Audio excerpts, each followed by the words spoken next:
नमस्कार मंडळी.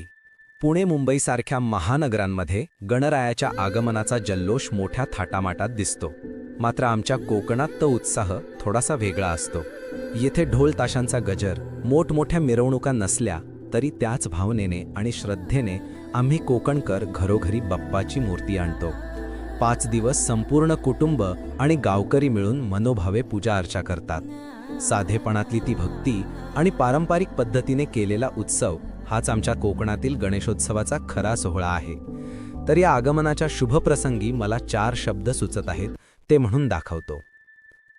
आल्या बाप्पा घरी वाजती ढोल ताशे, फुलांनी सजले द्वार आरास रंगीबेरंगी, मोदकांचा सुगंध ओंजळीतील आरती, गणराया पावला आनंद लहरला अंगी, शेंदूर चढला कपाळी डोळ्यांत कळवळा, हात जोडुनी सारे म्हणती मोरया, विघ्न हरुनीने सुखाची बरसात कर, भक्तांच्या जीवनात उजळव रे दिवा, साथ तुझे असे तर भीती कशाची, तूच वडील तूच मित्र तूच मार्गदर्शक, आगमन तुझे घेऊन येत असे उत्साह, गणराया तुझ्या विण कोणी नाही रक्षक.